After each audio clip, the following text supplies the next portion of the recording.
Halo, Bro Aris. Ada dengar Jo suara? Sehat-sehat sana tuh, Jeff. Oh, Bung Jeff, sehat-sehat ada sehat-sehat. mantap. Ya, oke. Cuman orang kondisi masih apa? Boleh dibilang Protokol masih ketat ya. dalam lockdown. Orang ada jam malam sekarang. Oh, lockdown ya? Oh Iyo, ya? jam malam dari mulai Waduh, jam 8. Rupa karena waduh, 6 minggu nanti mau kasih panjang jadi 2 minggu lagi, jadi 2 bulan orang lockdown jam waduh. Iya, emergency ini, state of emergency. Sebentar. waduh. Kalau Jakarta ya so PSBB ulang toh, karena kasus-kasusnya makin meningkat di seluruh Indonesia ini. Iya. Oke. Eh, Oke. ini Ya, kita siap, panggil siap. kita panggil Pak Haris juga, kalau Bro kan Boleh, boleh. Siap, siap. Pak Iya. Haris, Andri Haris Umbo. Oke. Ini Ya, Torang P betul. channel ini, sebelum Ya, background aja dulu. Torang P channel ini YouTube channel yang diperuntukkan untuk orang-orang Minahasa, Kawanua yang berada di Melbourne, dan juga sebagian ada yang berada di kota-kota lain di Australia. Jadi apa yang kita show di sini akan ditonton ulang di YouTube channel untuk teman-teman Kawanua di Australia, kira-kira iya. begitu. Nah, uh, Oh gitu. Iya. iya, kita mendapat jadi topiknya kali ini alokasi dana desa, ya. Nah, Iya. oke, begini Pak Haritz, sebelum kita mulai kita mau Siap, tanya dulu siap. backgroundnya Pak Haritz Umbo ini apa. Saya tahu Pak Haritz aktif Iya. di suatu yayasan, di non-profit organization atau NGO, dan juga sempat menjadi wakil rakyat di DPRD Minahasa Selatan. Coba Iya. orang mulai dengan Pak Haritz background profile. Ya, makasih banyak Bung Jeff, dan salam baku dapa untuk saudara-saudara Kawanua di Melbourne, tabea wayah, tabea pakasah. Ya, jadi kita itu asalnya dilahirkan di Modo-Inding. Itu kalau di Minahasa dulu itu kecamatan paling selatan di Kabupaten Minahasa, Kabupaten Minahasa ya. Iya. Nah, tahun 90 kita lulus dari Fakultas Pertanian, tapi sambil kuliah dulu kan kita coba bergerak dengan teman-teman di LSM, khususnya LSM Pemberdayaan Masyarakat. Nah, ketika diangkat jadi dosen, tahun 9 tahun jadi dosen itu kita membentuk yang namanya Yayasan Wanua Tawaya. Yayasan Wanua Tawaya ini itu latar belakangnya karena kan ada pergerakan reformasi waktu itu. Nah, kita ingin mengisi pergerakan reformasi itu dengan program-program pemberdayaan masyarakat.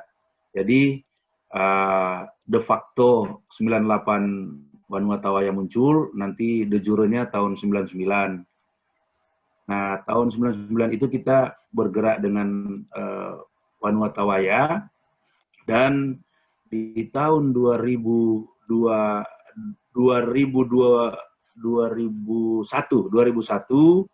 Wanua Tawaya itu dipercayakan menjadi salah satu LSM peserta program Partnership for Governance Reform in Indonesia. Partnership for Governance Reform in Indonesia yang digerakkan oleh UNDP dan Bappenas waktu itu. Dari situlah itu muncul pergerakan ke arah otonomi desa.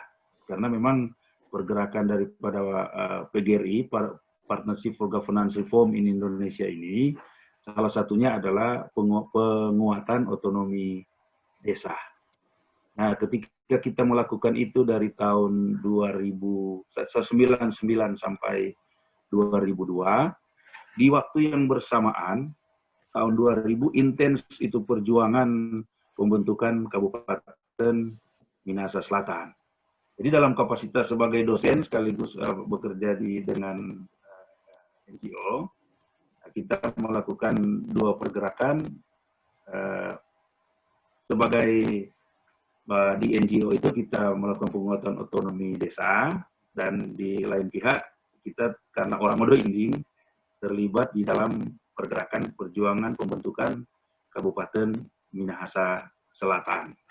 Nah, tahun 2003 Minahasa Selatan dan Tomohon itu secara administratif terpisah dari Kabupaten Minahasa, tapi tradisinya kan kulturnya tetap sama, kita tahu Minahasa, sehingga hanya secara administratif tahun 2003 Minsel dan Tomohon itu resmi terpisah secara administratif dari Kabupaten Minahasa. Disusul tahun 2005 atau 2006 Minahasa Utara, kemudian 2007 Minahasa Tenggara, gitu. Oke. Tahun 2004 kita harus memilih, karena 2004 itu ada pemilu caleg, jadi kita harus memilih apakah tetap sebagai dosen dengan bergerak di NGO atau ada peluang untuk jadi anggota dewan, kebetulan di Minsel. Nah, kita memilih untuk melakukan pindah haluan dari akademisi menjadi politikus. Nah, jadilah kita anggota dewan di Minahasa Selatan tahun 2004 sampai tahun 2009. Jadi praktis kita sebagai akademisi dalam kapasitas dosen di Fakultas Pertanian dari tahun 90 sampai 2004, dan 2004 sampai saat ini jadi pekerja politik. Begitu Bung Jeff, dari latar belakang. Oke. Dari akademisi ke politik dari 2004, dan itu suatu karir yang bagus, karena saya melihat Pak Harits waktu aktif di tahun 2000 di NGO-nya itu kan setelah membina hubungan terutama dengan United Nations Development Program, ya, kalau dibilang UNDP, itu kan suatu lembaga global yang bonafide ya, maksudnya itu suatu connection di mana ide-ide itu didukung dari dalam sendiri dan juga dari luar, ya, karena kita tetap butuh dukungan itu, dan kita rasa you are on the right track already. Nah, sekarang kita melihat Pak Harits akan memasuki era baru sebagai calon kandidat wakil wali kota Minsel. Cukup menarik juga. Ya, cukup menarik juga melihat sejarah bagaimana Minahasa dari satu kabupaten dimekarkan jadi beberapa kabupaten, tapi nanti akan kita discuss di yang lain. Nah, untuk kali ini saya spesifik ya, pemerintah Bapak Presiden Jokowi sudah menggelontorkan program alokasi dana desa sejak 2015. Nah, sementara Pak Harits sudah mencetuskan ini sejak 2005 ya, kalau nggak salah, sejak Pak Harits menjadi anggota Dewan DPRD Kabupaten Minahasa Selatan. Coba ceritakan sedikit bagaimana soal perjuangan dana desa ini, apa mungkin berkaitan dengan upaya-upaya sebelumnya saat aktif di NGO atau bagaimana? Ya, jadi begini Bung Jeff, pada saat kita melakukan program dengan Partnership for Governance Reform in Indonesia itu tadi, dari tahun 2001 sampai 2003, itu fokus kita adalah dengan teman-teman LSM yang lain di seluruh Indonesia, khususnya di bagian timur Indonesia, fokus kita adalah penguatan otonomi desa. Nah, salah satu program di penguatan otonomi desa itu adalah kita sepakat bahwa kalau otonomi desa itu harus diperkuat, maka bukan hanya kebijakan yang diberikan wewenang kepada desa, tetapi harus juga disertai dengan pembiayaan. Maka dorongan ini oleh teman-teman LSM itu disampaikan kepada pemerintah pusat maka muncullah tahun 2004 itu Undang-Undang Pemerintahan Desa, di mana di dalamnya itu sudah ada pengaturan tentang pemisahan APBD, sebagian itu 10% dari APBD dikurangi dengan belanja pegawai, itu harus disalurkan ke desa-desa. Jadi 10% dari DAU yang diterima dari pusat setelah dikurangi dengan belanja pegawai, 10%-nya itu harus dibagikan secara proporsional ke desa-desa. Itu muncul pertama kali di Undang-Undang Pemerintahan Desa. Dan ini Undang-Undang Pemerintahan Daerah, Pemerintahan Daerah. Dan ini dorongan dari kita untuk memikirkan hal itu. Sehingga tahun 2004 itu muncul. Nah, berdasarkan undang-undang yang sudah ada celah ini, teman-teman LSM termasuk kami di Minahasa Selatan, di mana saya waktu itu tahun 2004 sudah jadi anggota dewan, kita satu fokus kita, kalau dana desa yang diatur ini, alokasi dana desa yang sudah ada celah ini kita tidak atur di dalam peraturan daerah, ini akan sia-sia belaka. Makanya pada tahun 2004 itu, sejak 2004 begitu jadi anggota dewan, fokus pribadi saya adalah bagaimana supaya di Minsel itu harus muncul peraturan daerah tentang alokasi dana desa. Nah, syukur-syukur setelah perjuangan yang cukup berat, dibantu oleh teman-teman hukum tua waktu itu, yang waktu itu aktif, kita berhasil mendorong pemerintah daerah, khususnya di DPRD, untuk menelurkan draft peraturan daerah tentang alokasi dana desa ini. Dan dengan perjuangan yang berat ini dan pembahasan yang cukup jelimet, itu kita berhasil menetapkan tahun Minsel tahun 2005 ada Perda tentang alokasi dana desa. Bung Jeff, kenapa saya bilang perjuangan Perda alokasi dana desa ini cukup sulit? Karena 10% kan setelah dikurangi belanja pegawai itu harus dibagikan kepada desa-desa. Taruhlah DAU yang diterima 400 miliar.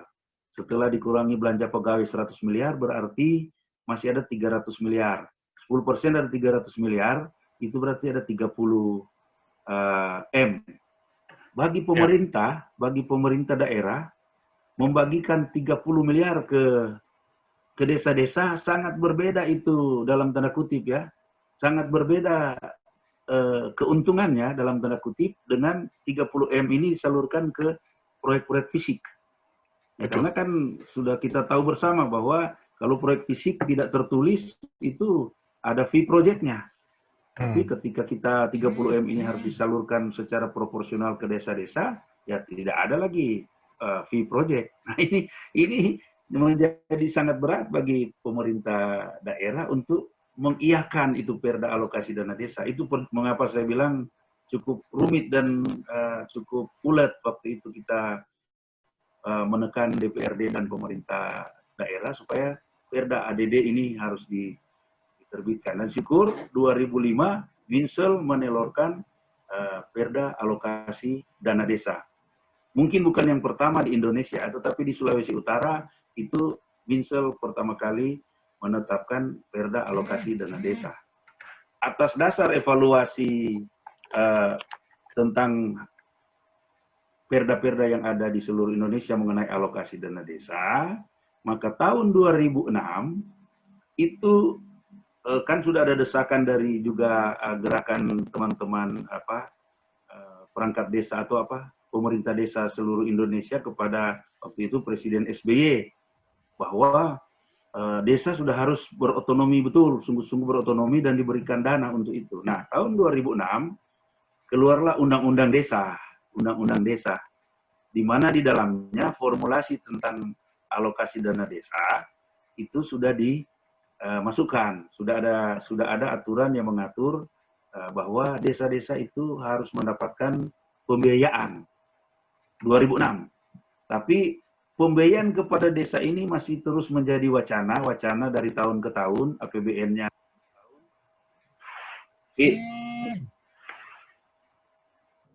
Halo? Ya. Pembiayaan kepada Teruskan. desa ini masih terus tertunda. Nanti di tahun ketika Jokowi menjadi presiden, itu realisasi keuangannya itu digelontorkan, jadi disalurkan. Jadi undang-undangnya sudah ada, sudah cukup lama, tetapi realisasi keuangan itu nanti betul-betul dilaksanakan di saat Presiden Jokowi memegang tampuk pemerintahan, gitu. Jadi praktis, meskipun undang-undang desa sudah ada, di mana sudah harus ada dana desa, praktis daerah-daerah itu bergerak memberikan dana kepada desa melalui perda-perda yang mereka buat.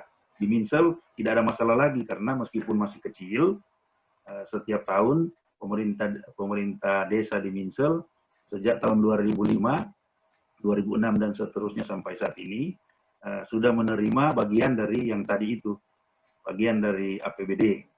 Nah, di bagian lain ada pembiayaan APBN setelah Jokowi muncul, ada dia masukkan pembiayaan desa melalui APBN. Sehingga muncullah yang namanya dana desa. Sehingga sekarang Bung Jeff dan teman-teman semua, sumber pendapatan dari desa itu sekarang ada dana desa dan ada alokasi dana desa. Jadi ada dua itu sumber itu, Ben. Tapi formatnya sangat mirip.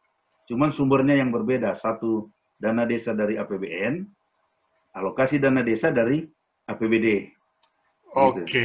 Jadi mengerti sekarang. Yuk, kita jadi mengerti sekarang. Ya, dengan dana desa ini. Ya, siap. Oke. Mantap ini Pak Haris perjuangannya. Jadi kita kalau orang mau lihat ini, dana desa ini perjuangan dari 2005 itu dari tingkat kabupaten dulu ya, dari daerah, BUM, dari anggaran APBD ya. Nah, di-push ke zaman Pak SBY tapi tidak berhasil. Di zaman Pak Jokowi masuk di APBN, mungkin karena mereka sudah punya penghitungannya, mekanisme anggaran ya dari Departemen Keuangan kan itu kan semua yang ngatur Departemen Keuangan. Ya, Departemen punya kapasitas atau capability untuk membuat hitung-hitungan segala macam mekanismenya bagaimana. Jadi itu sistemnya udah ada ya. Jadi boleh dibilang dana desa aman sekarang, akan ada terus ya dari tingkat nasional dan daerah. Nah, berarti untuk desa sendiri mereka akan mendapat 2 APBD dan APBN. Nah, itu kalau kita lihat sampai 257 triliun ini udah akumulasinya sejak 2015. Itu ya 257 triliun itu besar itu. Nah, sekarang bagaimana nih? Kita kan sempat dengar ada orang bilang BUMDes, Badan Usaha Milik Desa. Nah, orang kan taunya Badan Usaha Milik Negara. Ya, BUMN. Kalau sekarang ini BUMDes ini ada kaitannya nggak dengan dana desa?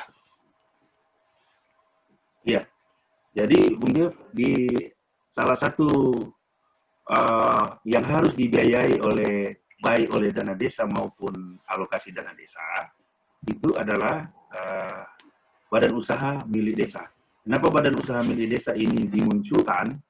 Karena memang faktanya di desa itu pemerintah desa dia harus juga mengembangkan yang namanya entrepreneurship ya, entrepreneurship untuk mendapatkan biaya-biaya tambahan dari sumber-sumber yang bukan dari APBN dan APBD.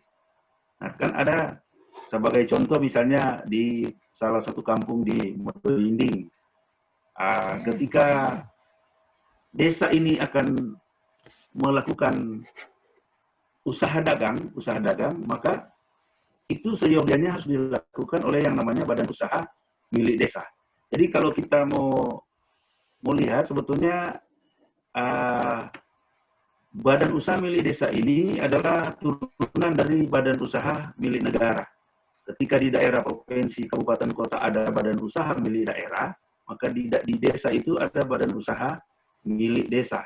Jadi namanya disingkatnya BUMDes. Nah, BUMDes ini memang salah satu sumber pembiayaannya itu dari dana desa dan ADD yang diterima oleh setiap desa. Nah, kami mendorong saat ini bahwa seyogianya badan usaha milik desa ini diberikan porsi lebih dari dana desa dan alokasi dana desa. Karena apa? Karena kalau ini BUMDes ini bisa berjalan dengan mantap, ini pasti akan menjadi sumber pendapatan desa yang cukup potensial. Karena sumber pendapatan desa berdasarkan aturannya itu boleh dari APBN, dari APBD, kemudian dari usaha-usaha yang lain, baru sumbangan pihak ketiga. Usaha-usaha yang lain ini ya salah satunya dari pengembangan badan usaha milik desa. Oke. Begitu, Jadi ya. Ya, ini lebih Jadi profesional. ada kaitan erat memang. Ya. Ada kaitan erat memang antara badan usaha milik desa Ya.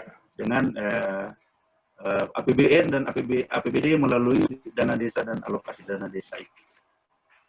Ya. Ya, kalau saya lihat nih BUMDes ini, Badan Usaha Milik Desa ini lebih profesional penanganannya dalam segi peningkatan kualitas produk komoditi desa, perdagangan atau marketing ya. Jadi ini bagus juga.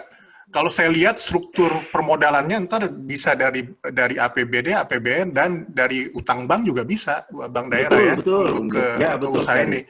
Nah, secara bisnis ya, ini saya kan ekonomi, jadi saya tahu sistem accountingnya dan lulusan-lulusan yang dari desa yang udah kuliah, dia bisa balik desa lagi untuk ngurusin BUMD ya. Betul. Jadi profesional. Ya. Mereka bisa jadi mengaplikasikan ilmunya. Betul sekali. Mahasiswa itu balik ke desa, dia jadi mereka udah nggak harus mencari perusahaan nasional atau daerah. Mereka balik ke desa, mereka bisa berbuat sesuatu dan sambil mencari badan usaha milik desa ini, Bung Jeff, itu salah satu yang lembaga yang bisa mengakses perbankan, mengakses pihak ketiga, mengakses swasta, dengan potensi yang ada di desanya. Nah, ini kalau dikelola dengan baik, sebetulnya ini satu lahan pekerjaan entrepreneur untuk memajukan desa, khususnya untuk memajukan masyarakat. Nah, ini kita pikir Bung Jeff dan teman-teman di luar negeri bisa mendorong ini, bisa nanti saya konsultan, jadi ada ini tekniknya, kita bisa training, kita bisa jadi seenggaknya dari istilahnya orang asli dari desa itu yang tadinya sekolah di Unsrat atau Unima, daripada orang di Jakarta kerja di mana, balik ulang desa, bangun tuh desa, tapi tetap jadi profesional. Jadi profesional. Betul. Di desa ada banyak sumber yang perlu digerakkan. Tinggal penggerak-penggeraknya ini yang kita masih kekurangan. Oke. Itu terima kasih, ini udah jelas sekali BUMDes ini, ini sangat menarik. Nah, sekarang ini dana desa, balik lagi ke dana desa. Dana desa itu kan prioritasnya kan untuk menumbuhkan sektor pertanian ya sebagai tulang punggung perekonomian, terutama untuk Minsel ya, salah satu untuk di Minahasa ya. Minahasa memang kita banyak terkenal dengan daerah pertanian. Itu dari peningkatan kapasitas petani, pemberian modal, suntikan bibit, hingga aspek penjualan. Jadi sebenarnya berapa persen? Misalnya ada 100% dana desa, berapa persen kira-kira ke hal-hal demikian? Kalau dulu waktu digelontorkan pertama kali dibandingkan dengan pembuatan jalan, dibandingkan dengan pembuatan jalan atau infrastruktur ya. Betul. Dulu Bung Jeff, dana desa ini di awal-awalnya itu masih diatur dengan juknis dari pemerintah pusat melalui Kementerian Desa. Juknisnya diatur bahwa 70% itu fisik, 30% itu pemberdayaan masyarakat. Tapi dalam begitu awal-awalnya sudah seperti itu, nah pembangunan fisik di desa itu makin terbenahi setelah dari tahun-tahun berjalan, maka sekarang mulai ada perimbangan yang cukup merata, di mana fisik mulai berkurang, pemberdayaan masyarakatnya mulai, tadinya di awal-awalnya 70%, tapi kan tidak harus dari tahun ke tahun seperti itu. Kalau sudah berkurang pembangunan fisiknya, berarti ini harus kita naikkan yang namanya pemberdayaan masyarakat. Nah, ini jadi proporsi sekarang sangat bergantung kepada, memang ada juknis, tapi sangat bergantung kepada kebutuhan desa melalui musyawarah masyarakat desa. Kalau mereka tiap tahun memutuskan aturan, kalau bisa harus perbesar ini pemberdayaan masyarakat. Apalagi di masa-masa COVID seperti ini, saya kira pemberdayaan masyarakat lebih dipertinggi dibanding dengan fisik infrastruktur. Jadi memang ada proporsinya, tetapi akhirnya sekarang dia mentok kepada sesuai kebutuhan masyarakat melalui musyawarah desa yang mereka lakukan. Begitu, ya. Oke, berarti dari 70% awalnya fisik infrastruktur, termasuk sistem informasi ya, teknologi juga ya, selain jalan kan juga teknologi, terus 30% pemberdayaan masyarakat, kemudian sekarang berangsur-angsur yang fisik turun, lebih ke pemberdayaan masyarakat, tapi tetap tergantung dari masyarakat desa sendiri kemana. Betul, Oke, sekarang kita ini kan konsentrasi ke desa, dana desa ya. Tadi kan dibilang ada terserah masyarakat atau bagaimana, terserah masyarakat, mungkin terserah kecamatan, hukum tua, dan camat ya. Nah, dana desa ini kan diharapkan untuk menahan laju urbanisasi. Tapi hasrat manusia ini ingin untuk maju kan besar ya. Orang kalau udah punya doi gitu kan dia pengen buat sesuatu yang besar. Nah, bagaimana kalau tiba-tiba fisik infrastruktur ini atau pemberdayaan masyarakat ini dia menstimulasi perkembangan desa ya dengan hasrat yang tinggi untuk membentuk pusat ekonomi di tingkat kecamatan, maksudnya di desa ibu kota kecamatan lah. Misalnya tiap kecamatan kan punya ada desa ibu kota ya. Akhirnya daerah desa yang di dekat kecamatan itu jadi pusat kayak seperti kota kecil baru ya. Jadi pusat perdagangan segala macam. Itu akhirnya mereka jadi bukannya desa dikembangkan, mereka malah mengembangkan untuk menjadi kota kecil. Nah, kota kecil kan kita bisa bilang bisa berkembang jadi desa, ntar berjadi kota besar. Nah, kalau udah kota besar, kecenderungannya mengeksploitasi penduduk desa. Itu di sosial selalu begitu ya. Kalau ada sesuatu yang jadi pusat perdagangan atau bisnis, dia akan mengeksploitasi daerah-daerah sekitarnya. Itu bagaimana pandangannya Pak Haris terhadap ini? Ya, Bung Jeff, kalau menurut kita memang bisa saja terjadi ke arah sana. Nah, kan perkembangan dari satu desa menjadi kota kecil dan akhirnya menjadi kota itu sangat erat kaitannya dengan pembangunan infrastrukturnya. Nah, memang dana desa ini untuk informasinya sekarang saat ini berkisar antara 750 sampai dengan 1 miliar lebih sedikit itu per tahunnya. Sehingga menurut saya dana seperti ini dia memang betul-betul masih pada posisi menstimulasi infrastruktur kebutuhan desa yang standar. Demikian pula dengan pemberdayaan masyarakatnya.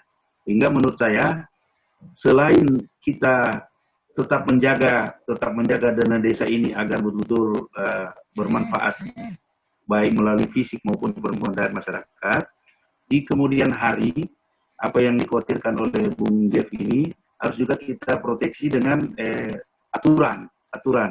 Dalam arti aturan menurut saya kan pembangunan fisik itu akan sangat bergantung kepada ada tidaknya investor yang masuk ke desa tersebut. Nah, saya kira ini kalau aturan ini kita juga cukup ketat bahwa kalaupun di desa ini sudah bersuasana desa, kulturnya juga desa, maka di sana pasti akan sangat tidak terlalu nyaman ketika di sana dibangun mall-mall yang akan merampas, ruko-ruko, ruko-ruko yang akan merampas fungsi-fungsi daripada warung-warung kecil yang ada di desa-desa. Padahal warung-warung kecil ini selama ini sudah menopang perekonomian desa yang sesuai dengan kebutuhan masyarakat. Dan seperti saat ini juga baru saja masuk Indomaret dan Alfamaret sudah cukup merepotkan teman-teman toko-toko dan warung-warung kecil yang ada di desa mati. Kan mati, pasar tradisional mati. Harus mati karena itu. Nah, ini menjadi tanggung jawab kita untuk memproteksi teman-teman di desa agar tetap mereka berkegiatan sebagaimana biasanya, tanpa tergerus oleh pembangunan yang bersuasana kota. Kita ingin kemajuan, tetapi kalau kemajuan itu hanya dinikmati oleh sebagian orang saja, tidak dinikmati oleh seluruh masyarakat, kan repot juga. Jadi menurut saya kekhawatiran Bung Jeff memang beralasan, tapi itu nanti kita coba akan proteksi dengan kebijakan-kebijakan melalui aturan-aturan daerah. Saya kira begitu, Bung Jeff. Oke. Nah, sekarang orang masuk ke pertanyaan selanjutnya berkaitan dengan aturan-aturan tadi ya. Ada yang bilang dana desa harus bersinergi dengan strategi pembangunan nasional, mulai dari pembangunan daerah. Bukannya kita meremehkan pemerintah desa atau masyarakat desa. Tadi kan Pak Haris bilang dorang ada rapat bakudapa, dorang memutuskan bagaimana dorang mau urus ini dana desa ya, dorang bisa dapat lebih 1 M lebih kan ada dari. Nah, ini bukannya orang meremehkan itu, tapi apakah peran Bapeda ini sangat perlu dalam merencanakan strategi alokasi dana dan memberikan arahan ke kecamatan dan desa. Jadi seperti yang tadi Pak Haris bilang, kontrol di regulasi biar ini dana desa untuk mengembangkan dana desa, bukan untuk membuat kota-kota kecil. Ya. Apakah strategi Bapeda Bapeda atau Bappenas lah, Bapeda ya. Iya, Bung Jeff, itu memang Bapeda yang mengendalikan itu perencanaan daerah, termasuk sinergitasnya dengan pemerintah desa. Jadi Bapeda yang mengatur itu semua, sehingga sekarang ada dua kontrol di desa yang sekarang ada dua lembaga yang bergerak untuk menjaga sinergitas perencanaan antara desa dengan kabupaten kota dan pemerintah pusat. Jadi untuk alokasi dana desanya dan DD itu di tingkat daerah ada Bapeda yang mensinergikan, bertanggung jawab untuk mensinergikan perencanaan daerah dengan desa. Karena umumnya desa ada kebutuhan yang harus mereka laksanakan, kemudian tapi di lain pihak Bapeda harus menjaga supaya program-program dari desa itu tetap berada di koridor perencanaan pembangunan daerah. Ini Bapeda bekerja sama dengan badan atau dinas pemerintah desa yang ada di kabupaten kota. Nah, di tingkat pusat juga seperti itu. Melalui Kementerian Desa, itu melakukan kontrol sinergitas ini melalui yang namanya pendamping-pendamping desa. Sehingga di tiap desa memang ada yang langsung menerima gaji honor dari pusat, yang namanya pendamping-pendamping desa. Tugasnya adalah untuk mensinergikan kebijakan nasional untuk pengembangan desa dengan program-program yang desa lakukan. Jadi untuk mensinergikan antara desa dengan pusat itu ada pendamping-pendamping desa. Di tingkat desa dan kabupaten kota itu ada yang langsung dari Pemdes, pemerintah desa. Jadi ada dua pengayom yang bekerja sekarang untuk desa dalam rangka sinergitas perencanaan pembangunan, yaitu di tingkat kabupaten kota melalui Bapeda dan pemerintah desa, kemudian dari tingkat pusat melalui Kementerian Desa ada yang namanya pendamping-pendamping desa. Pendamping desa ini saya lihat ada yang satu desa kalau dia besar desanya, ada yang satu pendamping dia bisa 2 desa. Begitu Bung Jeff yang terjadi berarti, di lapangan saat. Kuncinya pendamping desa. Ya, pendamping desa ini hadir pada saat rapat masyarakat desa, pada saat orang mau menentukan kemana mereka akan alokasi dana. Oke, bagus. Berarti pendamping desa ini bisa jadi seorang paling tidak sarjana lah ya. Betul nggak? Atau harus biar S1 paling tidak ya. Dia dan dia mungkin bisa bekerja di BUMDes juga. Iya. Ya, ya, oke, bagus. Berarti sistemnya Iya, sudah ada. Jadi tidak perlu ada khawatir. Ada beberapa saya baca di news ada yang khawatir tidak bisa bersinergi atau bagaimana. Tapi mungkin kekhawatiran itu iya. tidak perlu tidak perlu karena sistemnya sudah Sesungguhnya dibentuk. sistemnya sudah ada. Oke, Iya, ini pertanyaan iya, sudah ada, tinggal dijalankan. Terima kasih Pak Aris. iya. Ini pertanyaan yang bagus sekali nih diskusi ini untuk orang di kawan di Australia. Orang ada ide. Orang banyak yang dari desa Iya, pindah ke Amerika. Bayangkan ya, dari desa pindah ke Amerika ke Australia. iya, Mungkin karena tidak ada apa-apa yang orang bisa ini kan. Tapi dengan ini sebenarnya ada yang bisa orang harapkan untuk kembali ke desa iya. untuk menyokong perekonomian. Dengar? Masih kedengaran apa? Masih kedengaran. Kita suara dapat dengar? Ya, dapat dengar. Oke. Oke. Sekarang Bisa, ya. ya Pak Harits ini pertanyaan terakhir ya sebelum orang selesai. Pak Harits mengklaim diri, ini kan dari profilnya Pak Harits di awal, mengklaim diri ini sebagai politikus atau teknokrat atau kombinasi keduanya. Mau jawab, boleh enggak dijawab juga enggak apa-apa. Kita sebelum kita jawab itu, ya, Bung Diep, sebelum kita jawab itu, kalau boleh kita tanggapi sedikit menyangkut itu yang tadi. Oh ya, oke. Memang teman-teman di luar daerah yang ingin membangun desa, kita pikir jalan terbaik menurut kita pribadi, jalan terbaik adalah coba lirik itu BUMDes itu BUMDes.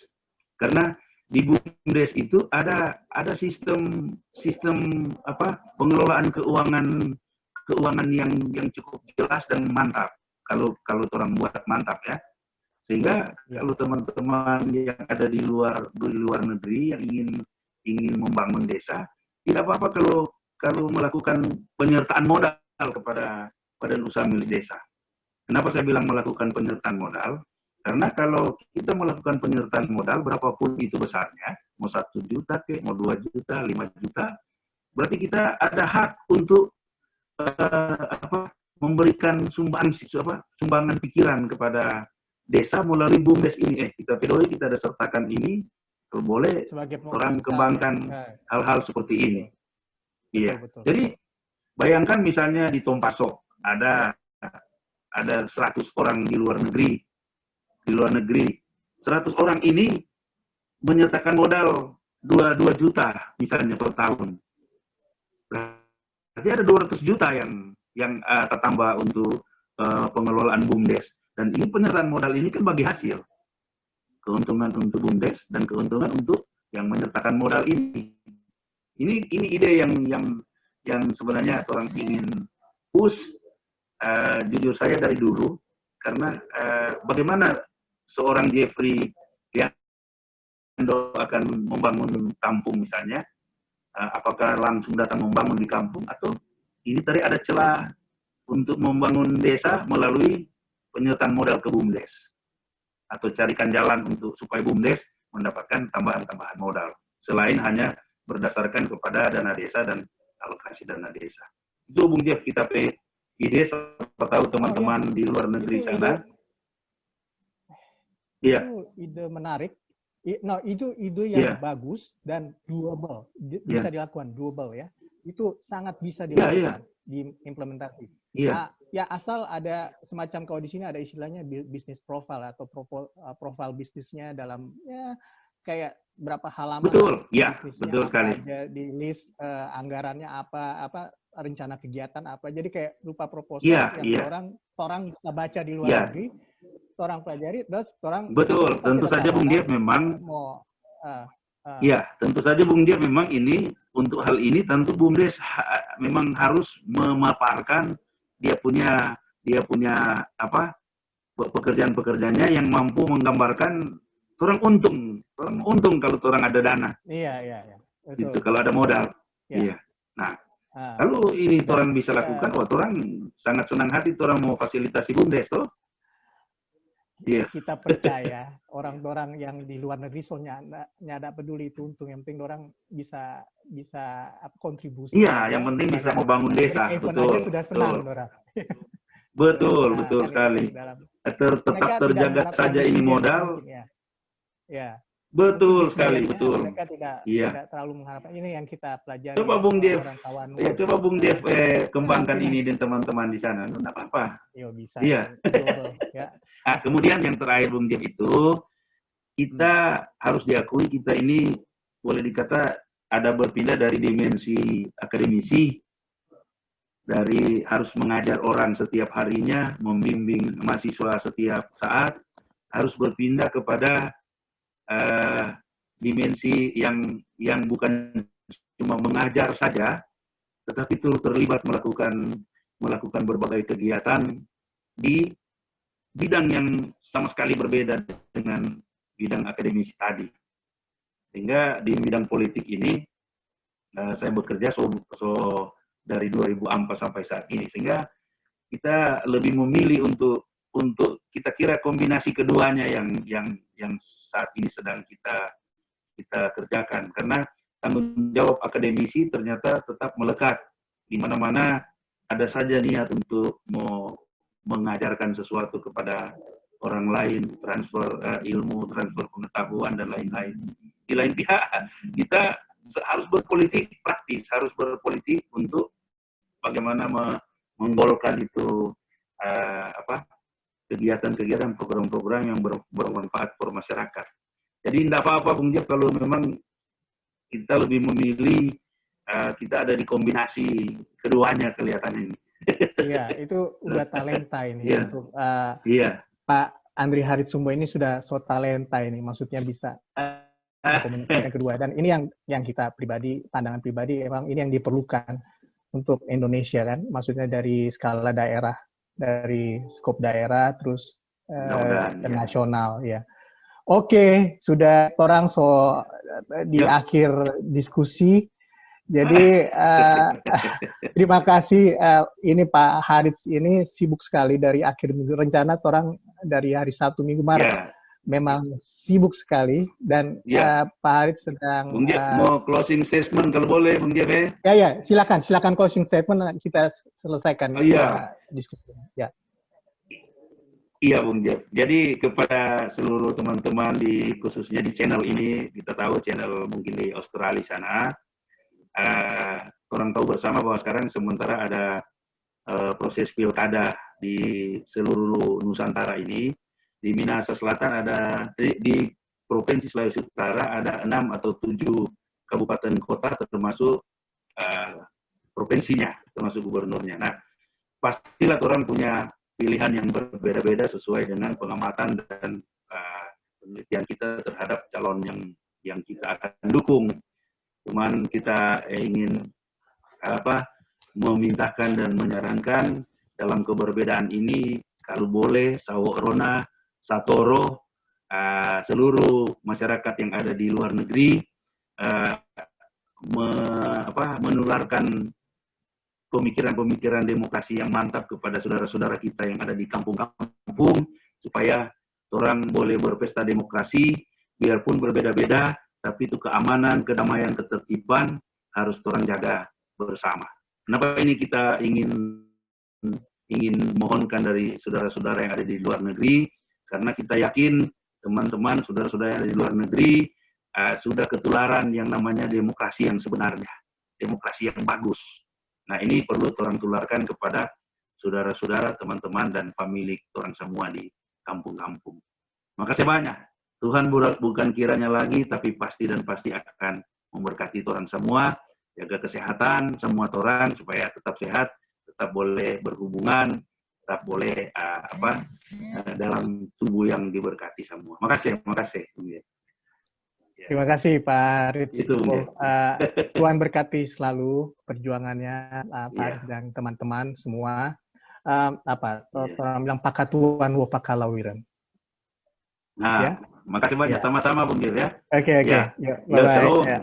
Shalom. Tabea. Shalom. Good day. Shalom. Oke. Terima kasih.